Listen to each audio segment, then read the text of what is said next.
Okay, okay, okay. I have to say okay an awful lot because I can never quite tell when this thing is going to decide to work or not. It should be recording my audio by now, I would hope. So, anyway, happy Wednesday, everybody. I did not end up streaming last week because it got very hot. Actually, I'll be honest, I'm going to aim for about an hour on this, but I may not make it because I have not slept great in the last 4 or 5 days because our air conditioning is having a problem. Now, it's not a huge problem, at least not yet.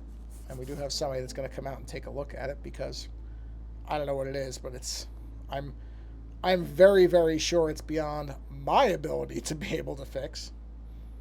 But it meant that we had some hot nights. And I'm not a big fan of heat. And so that made it awfully tough for me to sleep. But I'm okay. Slept all right last night, but still not quite normal yet because it was still a bit warm.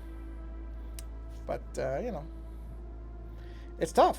It's tough because the one night was 108, and that was not fun.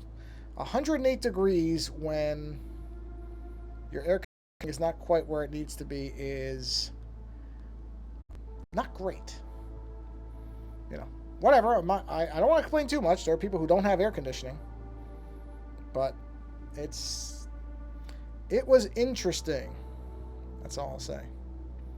Yeah. So anyway, yeah, we're going to aim for about an hour or so.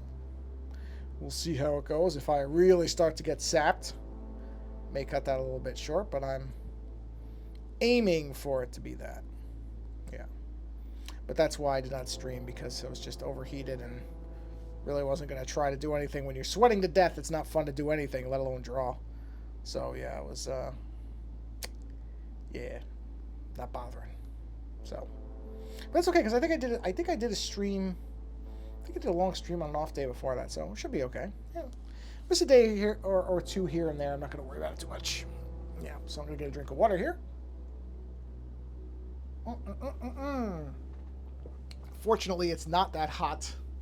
We have a few days off of the top end heat. I think we have about a week off before it gets really bad again. So hopefully my air conditioning will be working better. They may tell us we have to replace it. I don't know. I'm kind of getting ready for that. If they say it has to get replaced, then that's what happens. No way to know for sure. But yeah, it looks like it's going to climb up next week. But next couple days aren't going to be too bad. At least not so bad that the air conditioning won't offset most of it. And at least it'll be cool in the evening and in the morning. So that helps too. So, yeah. Anyway, all right. Let's get going. I usually wait 5 minutes. I think I'm just going to get going here. Because why waste time? So let's do our little opening graphic. Which should not repeat. So I don't know. Does it just fade to black? Is that what it'll just turn black? I guess it does. So here we go. There we are. Okay, good. Oh, let me do one quick thing. I'm going to move my keyboard. I forgot to do that. So let me move that. I shouldn't need to type anything anyway. If anybody says anything in the chat, which isn't very often, I'll just verbally respond. I don't need to have the keyboard there for that. Okay, so this is the skull that we were working on. I don't remember when I was last working on this, but I was doing the skull with the tentacles too. Oh yeah, I wonder if I should do that one. Yeah, let's do this one. I got this one open. I like this one too. So let's do this one too. Okay, so let's see where we want to go here. So we got there's the yawn, of course, because there has to be a yawn for some friggin' reason, which I cannot work out. So let's go ahead and, which lines are these? Those are those shading lines. Okay. Let's throw a layer right here. I think I was using this pen. Much small. Oh, wait, maybe I was using this pen. Maybe I was using this pen on a smaller thing. Yeah, it looks like I was. Okay. Let's black this pen out. There we are. We'll do a little bit more line work on the teeth here, like this. just to give them some definition. There we are. Do a little bit of that. Okay, so we got the teeth are defined. That's good. Okay. Let's do some... I gotta take a drink, but I'm not quick enough. That's okay. Let's do some accent lines. Let's see. So we could use the same one. Let's switch over to one of these pens. How small is this? That's pretty small. We can use that. So we'll just do... No, I guess I should stay on the other one because that's how I made these lines are basically that size. Okay, that's fine. We can do that. We'll stick with what we were using. No point in varying light weight just to vary line weight. If I already was using this line weight for some of the accent lines, we'll just stick with it. That's perfectly okay. Got a little painting done. Actually, we did get some painting done before the real heat set in, so we got lucky there. Because, like I said, the one morning was actually pretty decently cool. So we were able to get some painting in, which we haven't done in a little while, my wife and I. It was fun. Painting came out pretty well, honestly. Pretty happy with it. Very wisely. Hold on, I gotta take a drink to stop from yawning. Hold on. That does work. Decided to do a painting that didn't have mountains, which is what I'm terrible at, and did not have a lot of clouds, which drives my wife crazy. She just doesn't like how her clouds come out. I think her clouds come out really well. But she doesn't like them, and I understand that. I certainly cannot criticize anybody for not liking how their stuff comes out. I've done that many times where somebody's like, oh, it looks good. I'm like, yeah, it looks like crap. That happens, so that's okay. So I managed to find a really nice waterfall painting called Waterfall Wonder. I don't remember what season it was from. It might have been 6 or 7. Really, really great painting. Came out nice. I really liked how it came out. So, a very good day of painting. Always like to have a good day of painting. Doesn't always happen, but I always like when it does. All right. I didn't stop that yawn fast enough. Okay, let's do some lines here. Do some accent lines coming down here.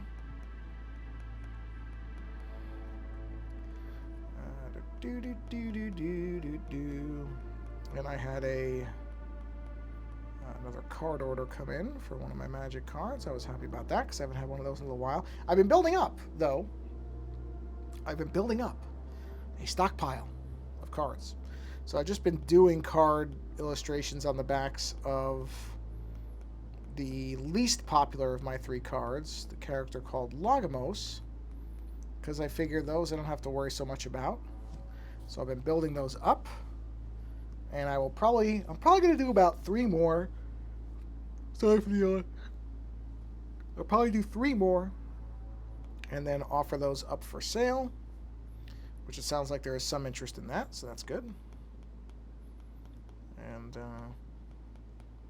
I'm almost kind of sorry to sell them, though. I do like the fact that I just have this little book of illustrations, but there's really no, I'll scan them. And then I can always digitally do them like I'm doing with this stuff. Like this is a card. This was a card back. A sketch that was used for a card back, and now I'm doing a digital one. But really, I mean, there's no reason to keep them. If somebody would enjoy having them, I would just keep them in a binder, and I'd probably almost never look at them. So, honestly, what benefit is that? Oh, I'm going to sneeze. I'm going to mute because I'm going to sneeze.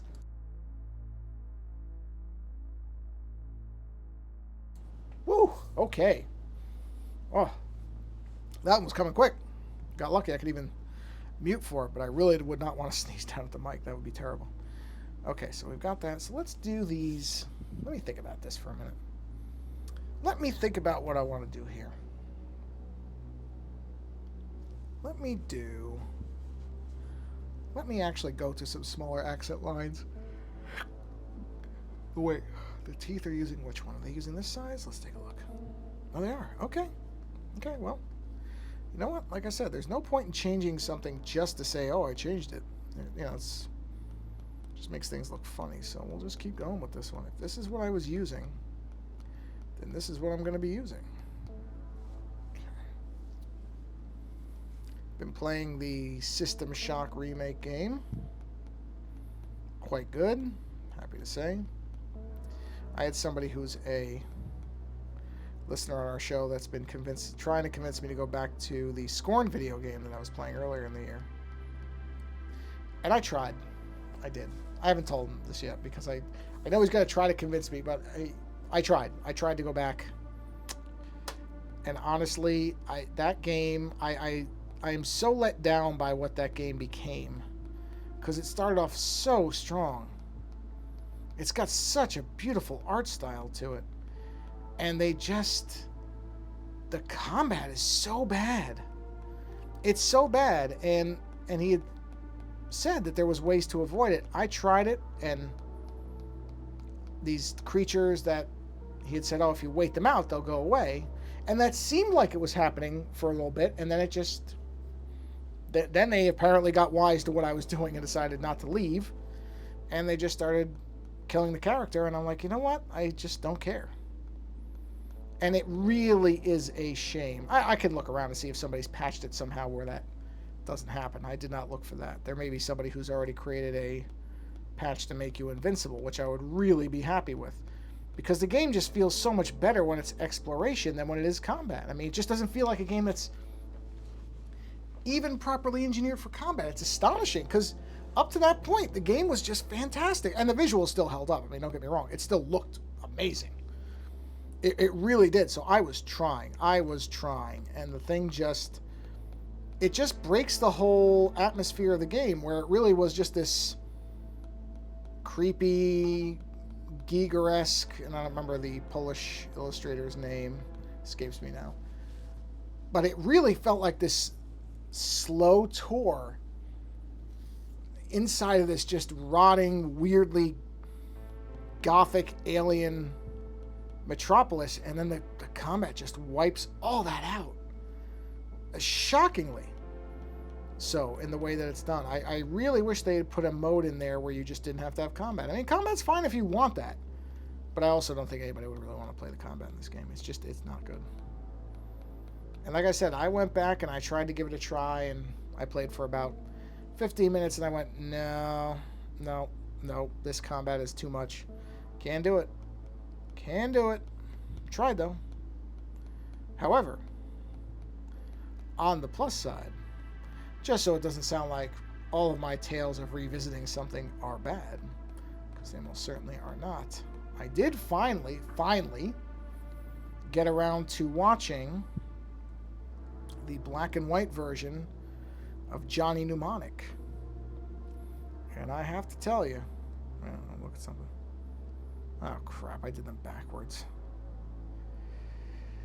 I knew it. That's okay. Oh no. Did I do that too? Oh, I sure did. Oh, I made a huge error. Okay, we gotta go all the way. Oh, this is gonna take forever. I gotta go all the way back. I didn't realize that these on the same plane as the lines. Oh, that's so stupid. Anyway, I watched the black and white version. I'm just tapping to erase. It's gonna take a little bit. Of Johnny Mnemonic that they released. I think it was 2 years ago was when the re-release came out. And according to the director, and I do believe this now having seen the new version of the movie, it was his original intent was to do it in black and white, and then they went into color. And Johnny Mnemonic's a funny one because it's based on a short story from, I believe, Burning Chrome by William Gibson. And the interesting, or one of the interesting things about it is, that's as far back as I can go. Damn. One of the interesting things about it is that it's a very slight story, really. I mean, it's not a tremendously long or really important story in the book, but it directly ties into... Okay, good. I thought I did that there. You know, let me do this really quick. Let me clean this up. Whoops. Into Necronomicon. Or not Necronomicon. Neuromancer. Jeez. Boy, talk about mixing your authors up. Which is one of those properties that is always being adapted, yet has never been adapted in movie form. There's a couple of good audiobooks floating around of it, but they've never been able to figure it out in live action. They always say they're going to. There's again, continually, oh, they're finally making Neuromancer. Oh, they're finally making Neuromancer, and they never do. Honestly, I don't think they're ever gonna. I think it's... I'm not saying nobody could make it. I just don't know if... I don't know if enough of an audience is there for it in any normal way. I think it's too niche. It's simultaneously too weird and prescient and also too dated, I think, for most people. Because, of course, it relies on a antiquated version of the internet. You know, people aren't using modems anymore. But at the same time, you can't really... I don't think you can change that about it. I think part of it's what makes it work at the time and now is the fact that it is dated. I don't know that you can update Neuromancer. I mean, I say that, of course, somebody could figure it out, I'm sure. But I don't know. Nobody seems to want to, and I think it would work fine as an antiquated tale. I mean, there's other stuff that uses like retro, futuristic sci-fi, and it works perfectly well. So, I would hope they wouldn't try to update it, because I think some of its appeal is that the fact that it is a different version of what became the internet and the network and all the rest of it. You know, that's assuming they ever make it, which they may not. At this point, I will be shocked if it ever gets made. I mean, I shouldn't say ever, but if it gets made anywhere in the short term, that's a better way to put it. Someday everything will get made. They'll make everything. If they think there's a dollar in it, they'll make anything. They literally will. I mean, they're talking about making a Hot Wheels movie now, which is just... for what? Why make a Hot Wheels? It's so bizarre.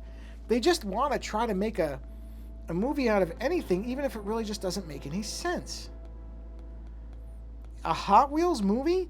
They're not... I mean, there's no story to... well, okay, maybe there is now. When I was a kid, Hot Wheels did not have any kind of narrative. They were literally just metal cars. I don't think they're metal anymore. Now they're probably plastic. But they were just little metal cars, and because, you know, you were a kid, you went vroom, vroom, vroom, and you just drove them around, and... you know, they had a track that they went on. That was kind of neat. But it's not like it was a story. I mean, even the Twisted Metal series they're making, which a lot of people are baffled by. I'm like, okay, well, Twisted Metal does have stories. So I kind of understand that. But Hot Wheels didn't. The cars don't even have drivers. And I'm sure that's what they're going to do. They're going to make it some kind of driving movie or something. I don't know. I don't know, that one just seems like a bizarre thing to make. A Hot Wheels film. Okay. I just don't know why that's something we have to have made. You could make a movie about race cars or whatever, that's fine, but why are you calling it Hot Wheels? It's so bizarre. But we'll see, what do I know? I'm not a filmmaker. There's lots of movies I like that probably when they were pitched on paper didn't make any sense. So I suppose anything's possible. But that's such a well-known IP. It's not even really the concept of the film. It's the idea of why you're making a Hot Wheels movie. It's very strange.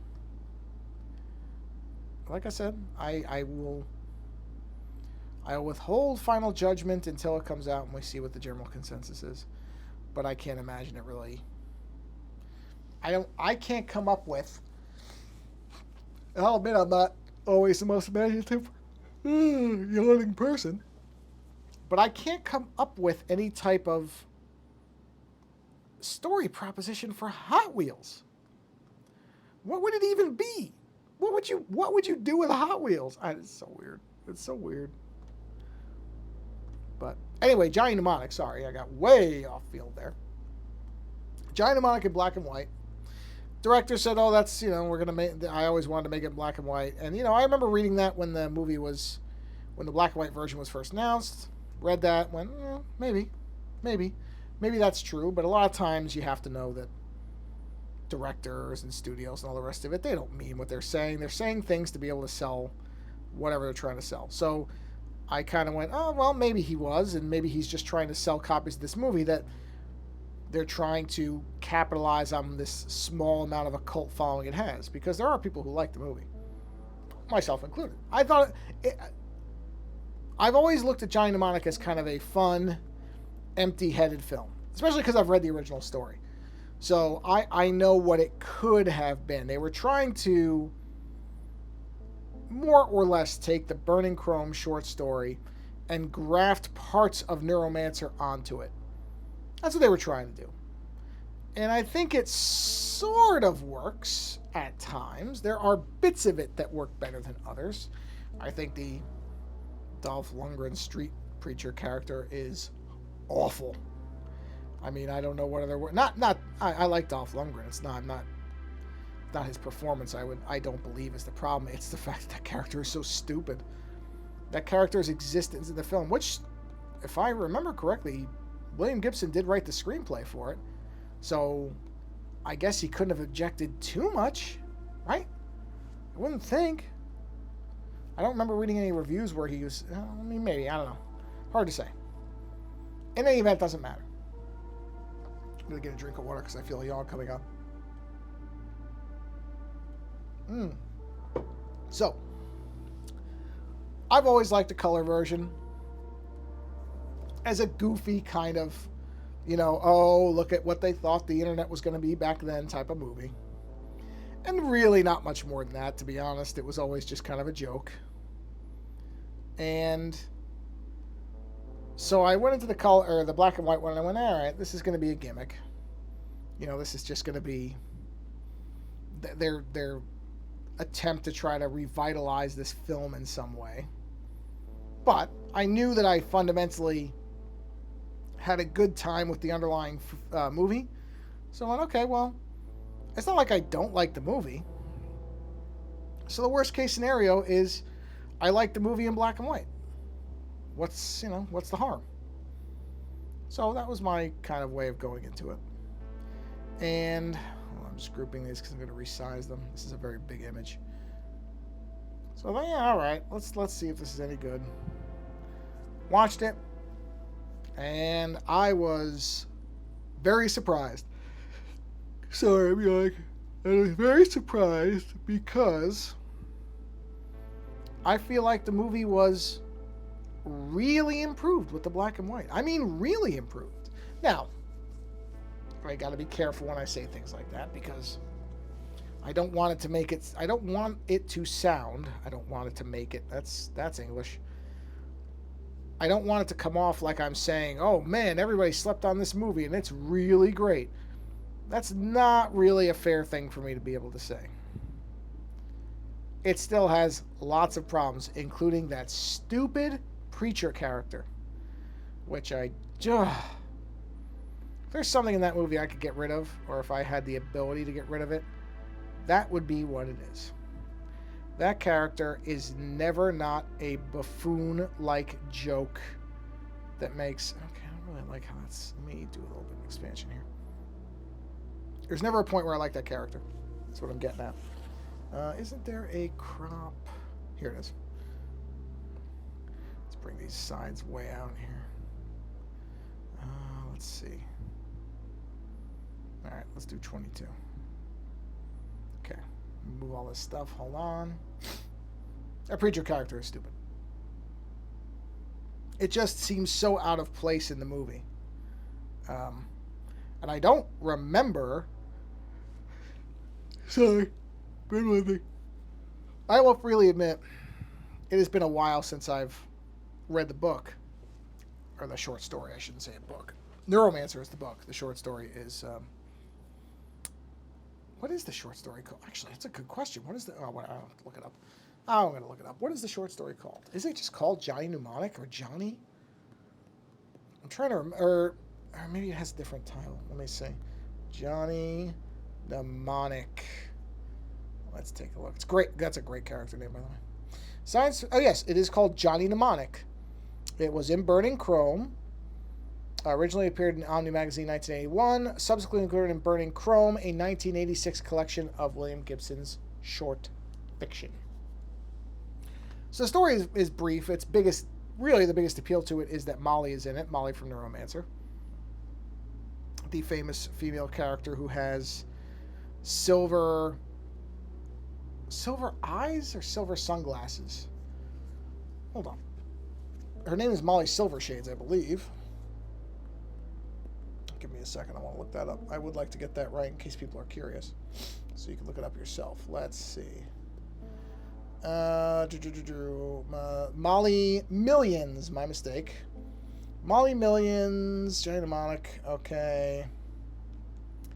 Molly, yeah, they never give her a last name. Her, let's see, portrayal, character history.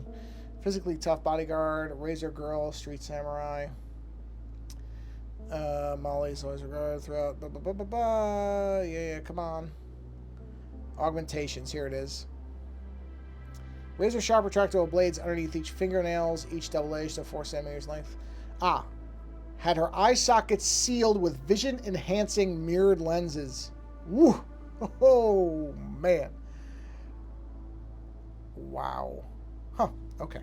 So she has silver eyes. That's what I thought it was, but I couldn't remember. In any event, because I kept thinking her name was Molly Silvershades, but it's not. Molly Millions is her name. So that's really the most notable thing about Johnny Mnemonic is the first kind of story with Molly, and you know, she has a relationship with Johnny type of thing. Oh, that's good. That's good. I'm gonna leave that. Okay, there's what I want it to be. Okay, perfect.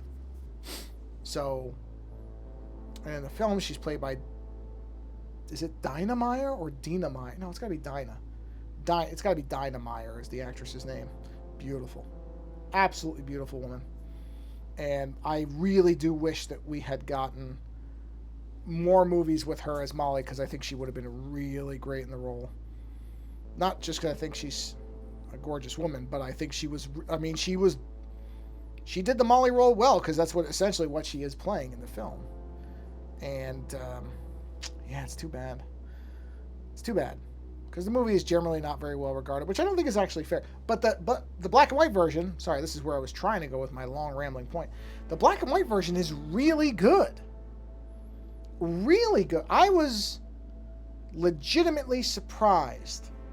Honestly. I thought it was because the director had said, oh, I always intended it to be black and white. But like I said, you know, you hear those things and you don't know whether they're, oh, wow, that's really, I gotta thicken that up. You don't know whether that's true or if it's a marketing thing to sell, you know, a reissued whatever of a movie. You never know.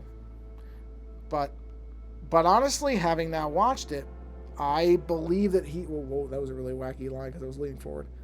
I have no reason to disbelieve him, because I think that black and white movie is a far better film than the Johnny Mnemonic that I watched beforehand. The one that I grew up watching. Which, again, fun movie. Absolutely fun movie. But, you know, not what anybody should call a good movie. Very, very weirdly kind of... sloppy is the wrong word. It's not the right word for it. But there's odd things about it that you go, oh, okay. You know, why would you make that decision? But it is a fun film. I'm going to get a drink of water really quick here.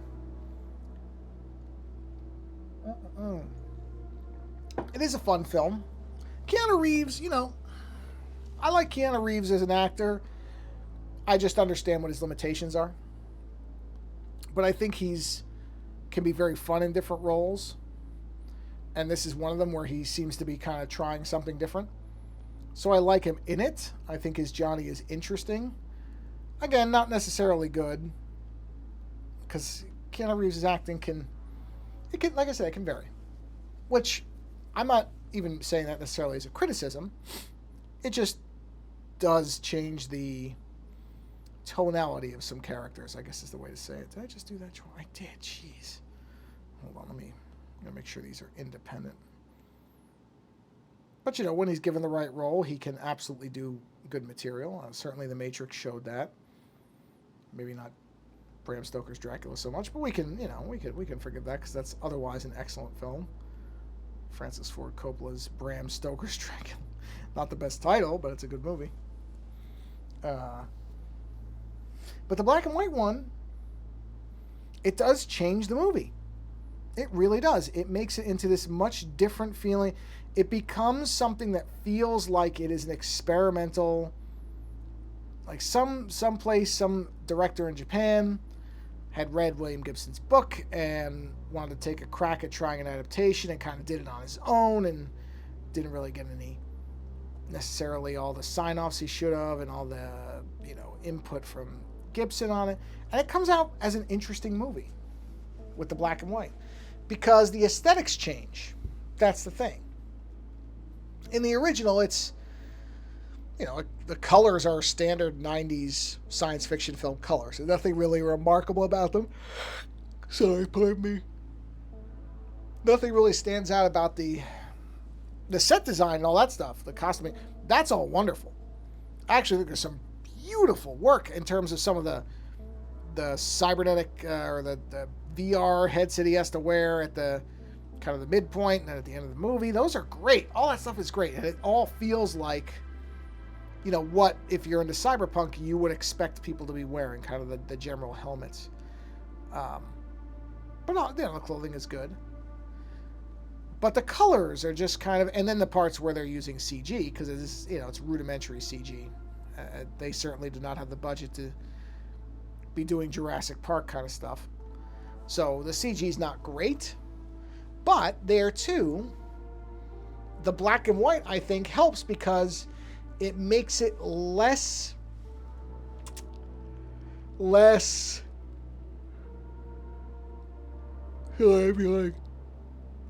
it makes it less obvious where the seams are. So don't get me wrong, there are still some pretty bad CG shots, but I think because they're in black and white and not in color, they're slightly more forgivable. Some people will probably disagree with that, but that's what I would say.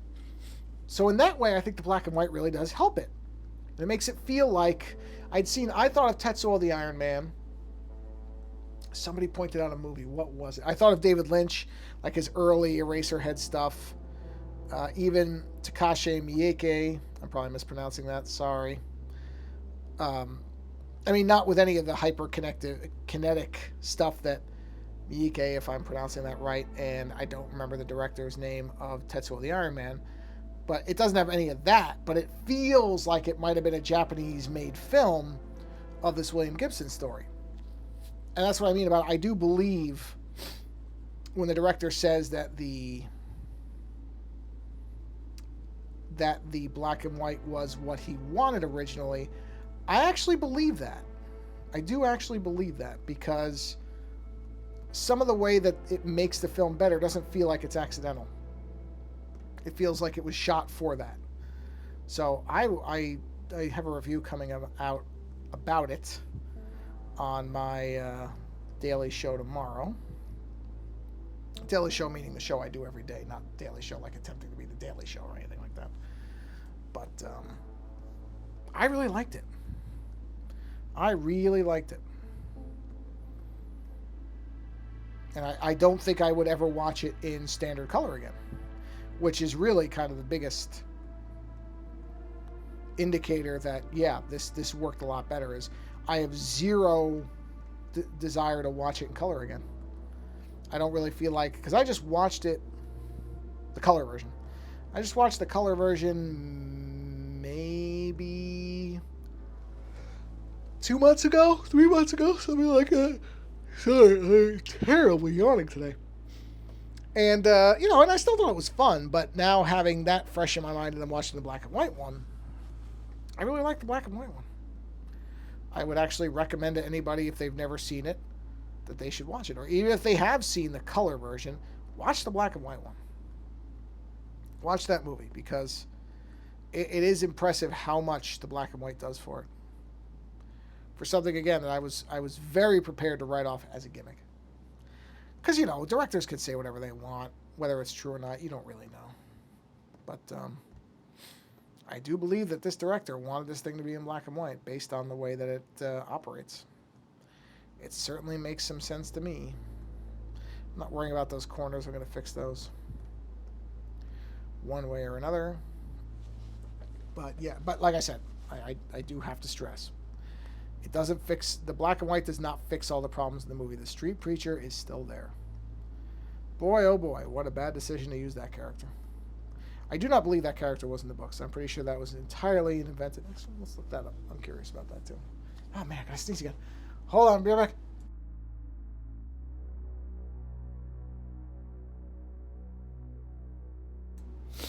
Man, whew. I don't have allergies or anything like that. I'm just sneezing. No, I mean twice. It's not really that bad. Let's take a look. Johnny Mnemonic, Street Preacher. Okay, here we go. Let's see. This has got to be an invention of the film. Street Preacher. Let's see. Carl Honig, the Preacher. Yeah, there's nothing. There's nothing that indicates that Street Preacher character was in the book. I'm just looking through it. Same basic premise, but otherwise, same basic premise, yeah. Johnny's a data trafficker with cybernetic surgery, allows him to store, yep, that's all the same. Keep cargoes locked, okay. Trans-like state, make it over the contents, okay. The sprawl.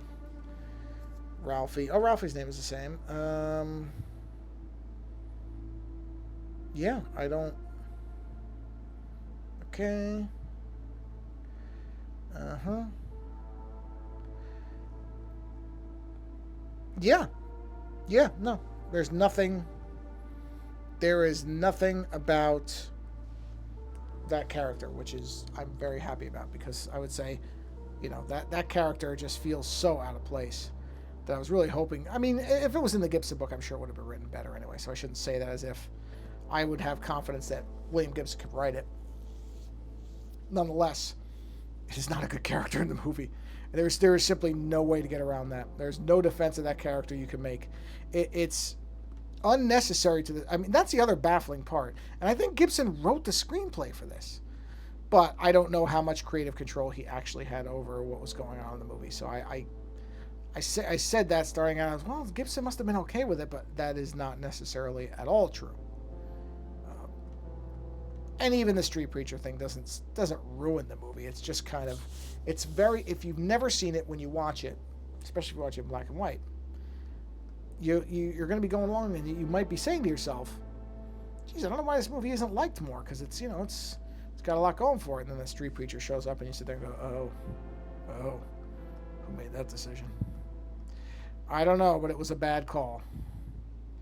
Wherever that Street Preacher came from, it's even as a what do you call it, a satirical setup joke. You know, he's a corrupt preacher, essentially. That's what the joke is that he runs a church, but he's actually corrupt and a murderer. And so there may be some kind of atheistic joke at play there. That might be the idea of it, which is fine, but you have to execute that stuff better. Because it's like, okay, it's a giant guy who dresses like a priest and, you know, says he's going to save your soul while he's trying to assassinate you for money. You know, okay, funny, but not necessarily let's create an entire character and make that character one of the linchpins of the end of the film type of thing, you know? So, I am being overly critical. I still think the movie is... Oh, jeez, sorry, I just noticed it. I didn't realize that it couldn't have blinked out that. It must have just been there a second ago. We'll wait for that to come back. We'll wait for it to come back. There we are. Let me just do this. Okay, do that. There we are. Should come back any... Oh, I have to re-edit the scene. Go here. Here. And do that, and do that, and do that. And now you should see it again. Okay. So, yeah, that character is so weird because it really doesn't feel like it belongs in the movie. Honestly, the character does not feel like it belongs in the film. And that's what makes it even stranger that the character's there.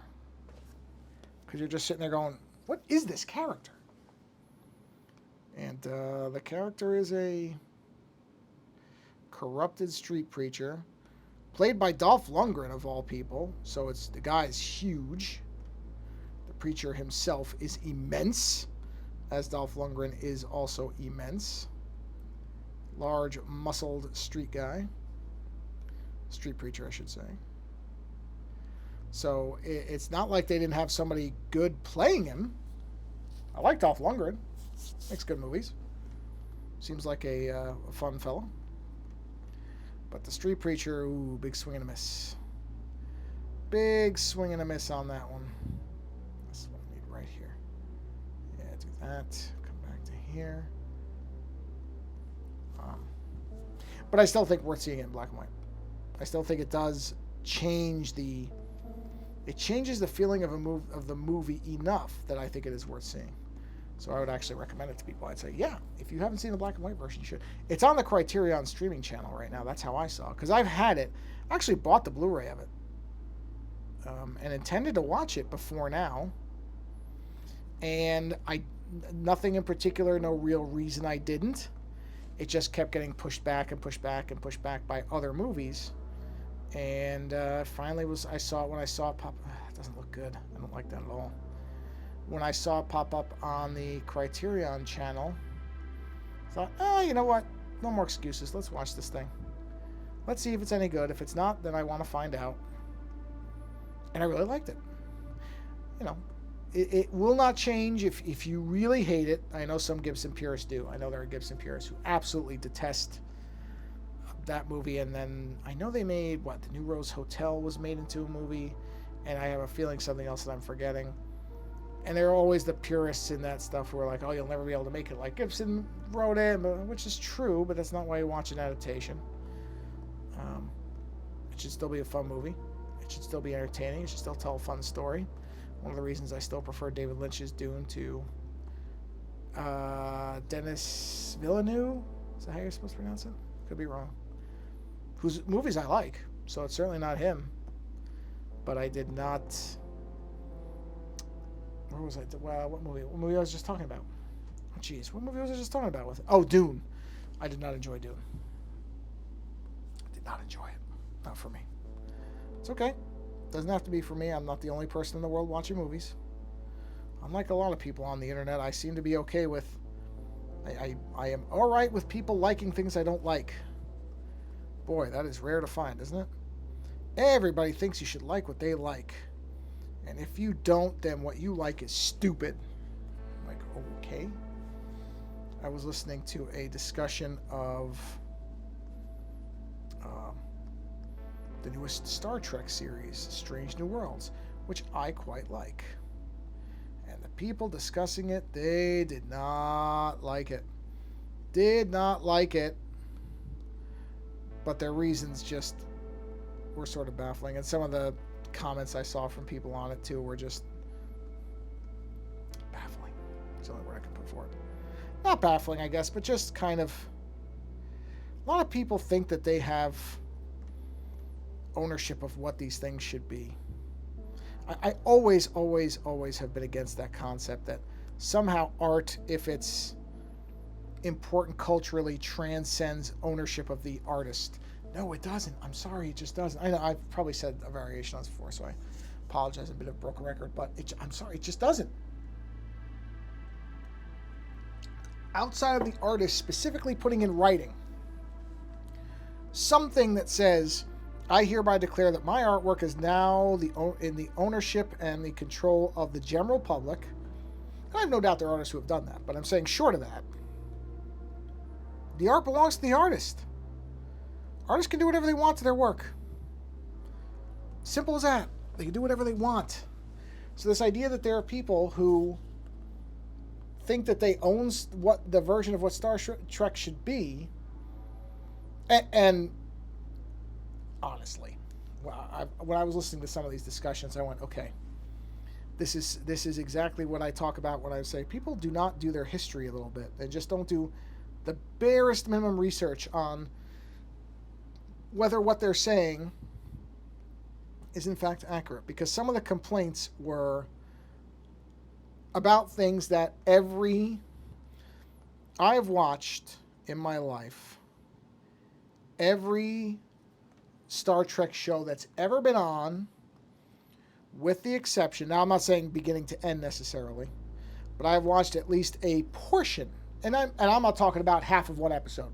I'm talking about 2 to 3 episodes of every Star Trek series that's ever been on, with the exception of Prodigy, because Prodigy was marketed very clearly as a children's show, as for younger viewers.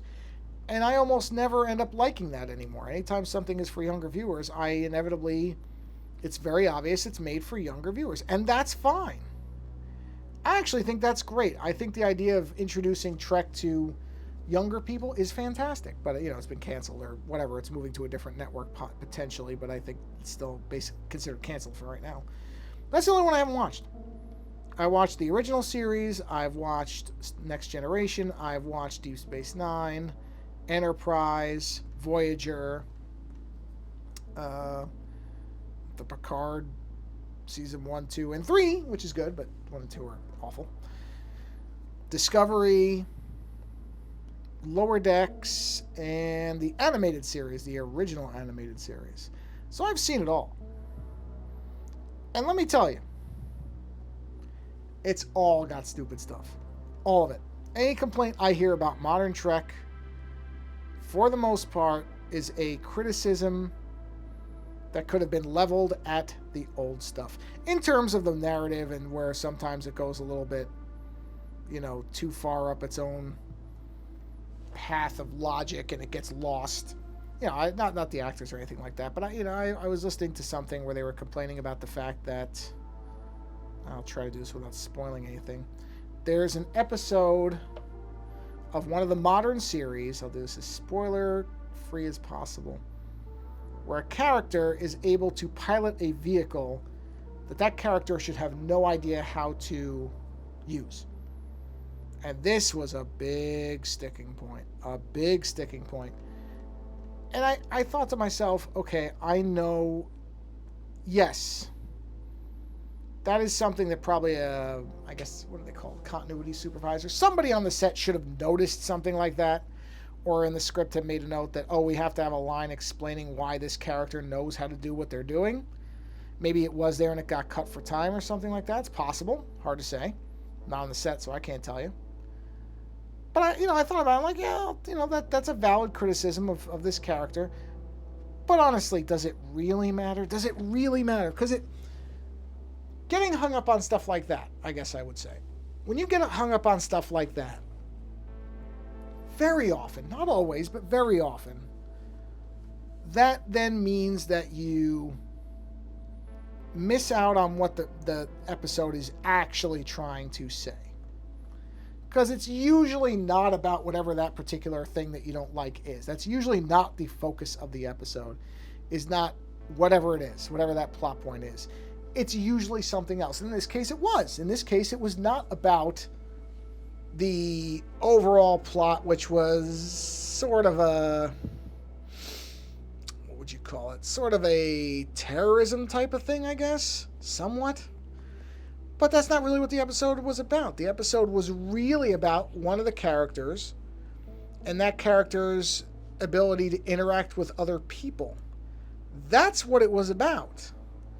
It was not about, it often with Trek and other things,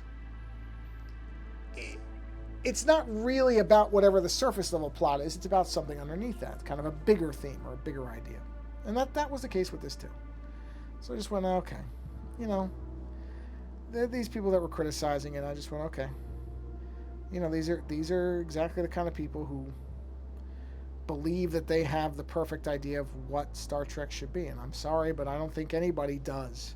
I don't think there is any perfect version of Star Trek. There just is not. And I'm just now realizing that, let's do this.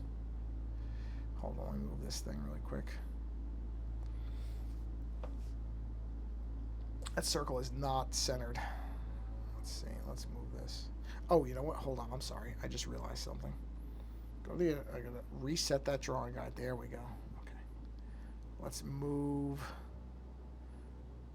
the whole group. Move. Yeah. See where the nose is? That is not center. That is center. So the thing, I don't know, maybe I don't need to change that. Maybe it's okay that it's a little bit non-symmetrical. I'm trying to decide whether I hate it that much. I don't think I do. I think it's okay. I think that is all right. Isn't it? Isn't that okay? Yeah, I think it is. I think it is. Okay, so let's take a look here. Well, I want the orb to be red. Because of course I do. So let's do that. Let's do this. Let's do a nice... Ooh, that's a deep red. Might be too deep red for this, but we'll see. Anyway, yeah, I was listening to that thing, and I just thought, okay, you know, I think Strange New Worlds is quite excellent. I think it is. I think it is a good melding of modern science fiction sensibility. And this is another thing where I think people who don't like it get hung up is they just want it to be the way I quote remember it.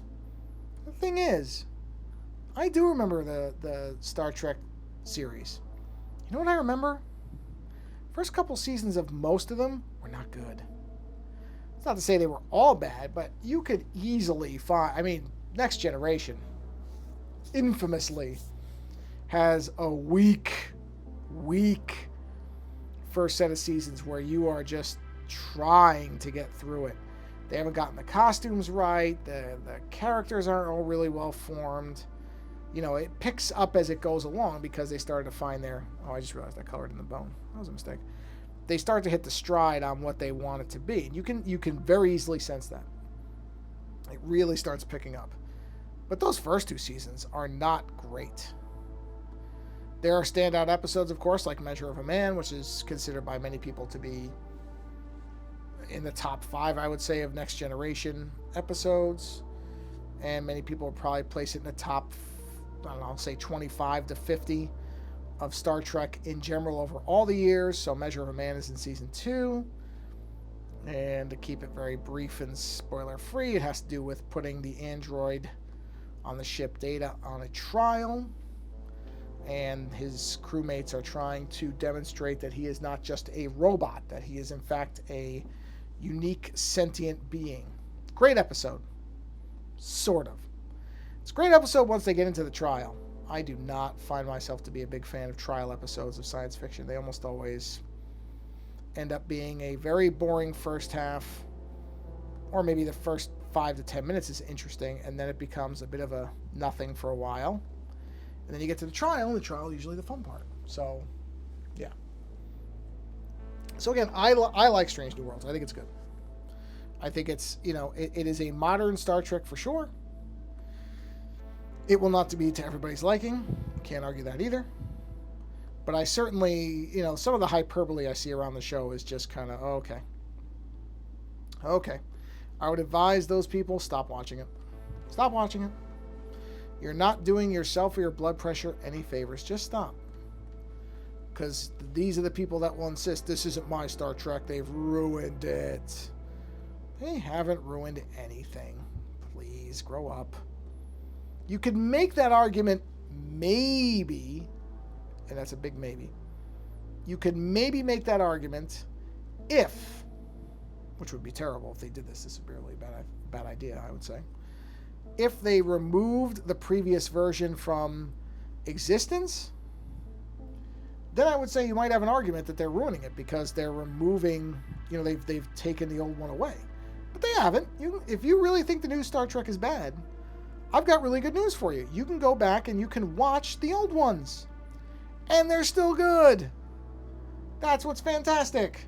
You can still go watch them. I did one of my short shows where I said this is a really good example of an argument for physical media. Is, you know, now in that particular show, I used an example of a video game that got changed as a good reason to have a physical disc copy. But that same rationale can be applied to movies and TV. This is why it's good to have physical versions, because then you can go back and watch what you want. I'm pretty sure Star Trek is available in a very nice remastered, the original series. I know Next Gen is because I own that one. But I think the original series is as well. I don't think any of the other ones are going to get it, I don't think. It's a shame. They've talked for years about trying to do something with Deep Space Nine. And boy, if there's a show that deserves to have an HD version, that would be it. It really is quite stellar. No pun intended, but sort of, I guess, yeah. That we got not only Next Gen, but Deep Space Nine. I mean, great shows. So, yeah. But it's not, you know, come on, guys. It's not ruined. It's not ruined. Star Trek isn't ruined. And if you don't like the new one, just like anything else, just stop watching it. Good advice for everybody. If you don't like something, stop exposing yourself to it. It's not good for you. Not good for you. And on that note, well, you know what? I'll finish filling this out. Let me... Oh, I know why. I know what I did. I know what I did. I didn't switch to... Oh, no, there is paint. Oh, paint's just really small. There we go. That's better. Just to fill in the bid. I'll fill in the orb, and then I'll sign off here. Because that'll be probably right at about an hour, and that's, I think, where I want to be. So let me get the general stuff of this done. Just get that stuff filled in. Let's get this filled in, because this won't take nearly as long if I'm doing it correctly. I think I am. Amazingly. Oh, not that part, though. Gotta leave it off the blood trail. Or slime. That'll probably be slime, because otherwise it's going to be red on red. And while I do love red, I can't pretend that's a good... Can't pretend putting red on red is good. So the orb may change color, or the bloodstreams may change color. I'll lay in a color first and see what I think before I make any real decisions on that. But yeah, that's my blanket advice, I think, to everybody. Anybody who's listening. Don't waste what your time on this earth is by watching things that you don't like. If you don't like something 2 to 3 seasons or episodes in, stop watching it. Stop watching it and just wait. And if you suddenly start hearing, hey, they turned it around, they managed to blah, blah, blah, blah, blah. Okay. Then, yeah, go back to it and try it again. But don't try to force yourself to like something. It's just a bad idea. And why do you want to waste what time you have on the planet doing something like that? In the end, what does it really get you? You know, if the show is good, you'll eventually rediscover it, as many people do when they come back to things later. I mean, I came to Columbo, the TV series, very late in life. I remember it being on. I never had any interest in it. I never really watched it. And I saw a lot of people talking about just how great it is. And that, you know, if you've never seen it, you got to watch it. I watched it, and I love the character. I think the character is great. I think the show is great. So there's a perfect example. You know, that was something where I was like, oh, no, I don't care. I'm not going to waste my time on it. And then I saw a lot of people talking about it, and some of the people were laying out really good points as to why. But okay, let me actually watch a few of these, and I think they're great. Delightful show. Whoops, went a little overboard on that. So, but generally, outside of and those are exceptions. That doesn't happen a lot. So I would say, in general, if you don't like a TV series or a movie or a book or whatever, video games, don't waste your time on either trying to make yourself like it, because you probably won't, and why spend any time complaining about it? Just don't watch it. Because honestly, we're in such a great time for media. There is so much stuff that a person could watch and listen to and be entertained by, that why would you waste any real time on something you don't like? It just doesn't make sense to me. But also, people should, before they complain, think about whether the version, especially with remakes and follow-ups and all that, if the original version maybe did that stuff too, then maybe you're just reacting because they've taken something that you liked and they put it into a modern package. And I can certainly understand where that comes from. But in the end, it's not really a good reason to not like something, I don't think. Not that you necessarily need one. You are free to dislike whatever you dislike. But I always tell people, know why you don't like it. Okay. That's where we're going to wrap up this image today. I don't know if that orb's going to stay that color. But it doesn't really matter. We'll see. I like the image in general, though. That's the important part. So, as I wrap this up, I want to thank people for coming by, whether it's live or it's after the fact. It makes no difference to me. I appreciate it no matter what. And I would say, if you can, get out there and create something, or go experience the art of creation. Just watching, like a Bob Ross. There are people I was talking to earlier. Like, oh yeah, the best thing was just to watch Bob Ross work. And I totally understand that, because I do it too. So even if you yourself can't create, you can go experience somebody creating. So go watch some Bob Ross streams. It might make you want to get out there and paint, because he really does make it. And he's right that you can paint. Anybody can paint. So anyway, thank you for stopping by. Whatever is left of Wednesday for you, or if it's the beginning of your Thursday, that's great too. You have a whole day ahead of you. But whatever it is, go be creative or experience creativity if you can. Thank you for stopping by and checking out the little stream. And we will talk to you next time that we do a stream. I will talk to you the next time I do a stream. Take care.